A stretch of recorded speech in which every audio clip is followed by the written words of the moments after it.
नमस्कार मंडळी, पहाटेचे वाजले 3:15. आज सकाळ सकाळ ब्लॉग चालू केला आहे. कारण पण तसंच आहे, मी चालले चिपळूणला कुंभारलीच्या महाकाल्याची ओटी भरायला. तुम्हाला सगळ्यांना नवरात्रीच्या खूप खूप शुभेच्छा. देवाचं दर्शन घेतलं आणि निघाले. सकाळची आपली दादरवरून जनशताब्दी ट्रेन आहे 5:22ची.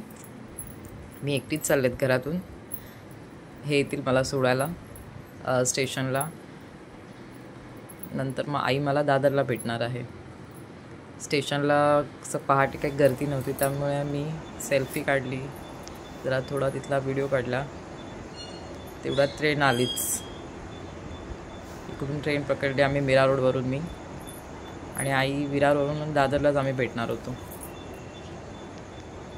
पहाटेचं वातावरण बघा, एकदम शांत. वेस्टर्न लाईन किती शांत आहे बघा. चला, आपली ट्रेन आली, मी निघाले. भेटू आपण आता दादरला.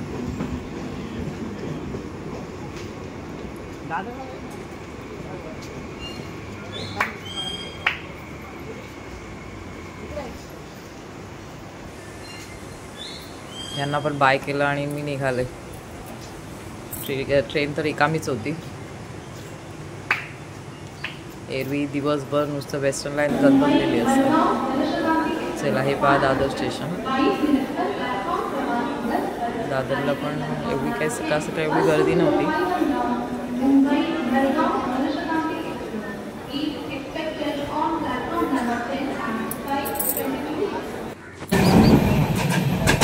कोकण रेल्वेचा प्रवास बघा किती सुंदर. सगळ्याच्या एकदम सानिध्यामध्ये तेवढं पडलंय बघा. पाऊस नव्हता, येण्याची शक्यता होती. वातावरण कसं वाटत होतं, पण रिकामीच होतं. वातावरण सुंदर आहे.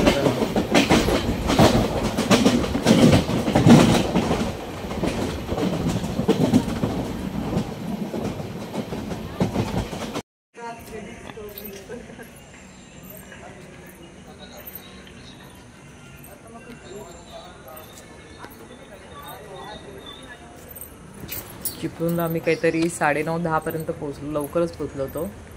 आणि मग रिक्षावाले दादांना फोन केला होता, तर ते रस्त्यातच होते.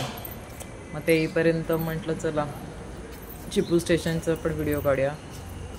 खूप सुंदर आता केलं आहे चिपळूण स्टेशनला.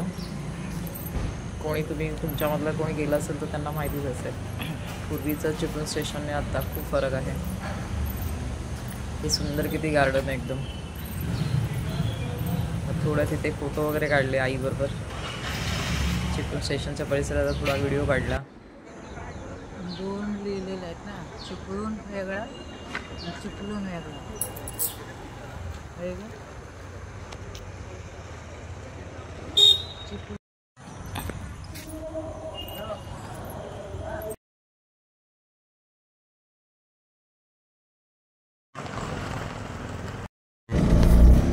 रिक्षावाले दादा आले तसे आम्ही निघालो.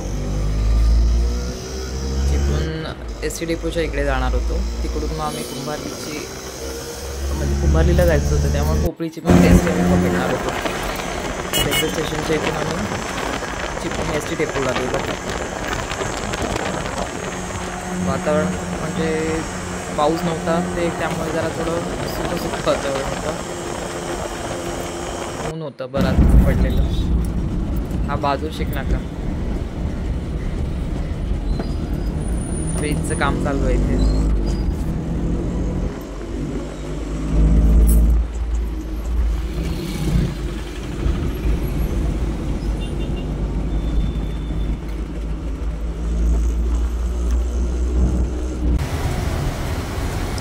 चिपळूण ST डेपोमधून आम्ही पोपळीला जाणं ST पकडली. ते शिरगावला उतरणार होतो आणि तिथून कुंभारलीला जायला रिक्षा करणार होतो देवळामध्ये.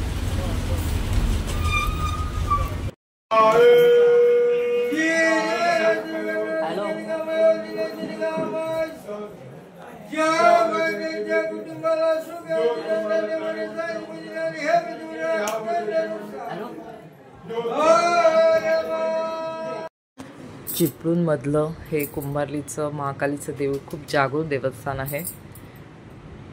आई सुकाई वरदानी यांचं दर्शन घेतल्यानंतर महाकाली आईचं दर्शन घ्यायला लागतं. तिघींचे पण इतके मनमोहक असे रूप आहेत की ती पाहतच राहावं असं वाटतात. देवळामधून पायच निघत नाही. मन इतकं प्रसन्न होतं. सकाळपासूनचा जो प्रवासाचा क्षीण होतो तो सगळा निघाला तिथे देवळात गेल्यानंतर. त्यांचं रूप पाहतच राहावं असं वाटत होतं. सकाळची वेळ होती त्यामुळे गर्दी फार कमी होती, त्यामुळे व्यवस्थित असं व्हिडिओ काढायला मिळाला. तुम्हालाही तिघींचं दर्शन देते. नवरात्रीमध्ये तुमच्यापैकी कोणी जर इथे भेट दिली असेल तर नक्की मला कमेंटमधून सांगा. हा देवळाचा परिसर आहे. नवरात्रीत जशी इथे गर्दी असते तशी महाकालीची यात्रा असते त्यावेळेला पण बरीच गर्दी असते. 3 गाव मिळून अशी यात्रा असते. कुंभारली, शिरगाव आणि पोपळी अशा 3 गावांची मिळून यात्रा असते. तिथे बरेच लोक इथे येतात त्यावेळेला.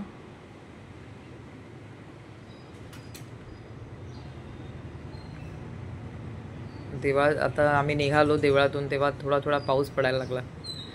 पटापट फोटो काढले आणि निघालो.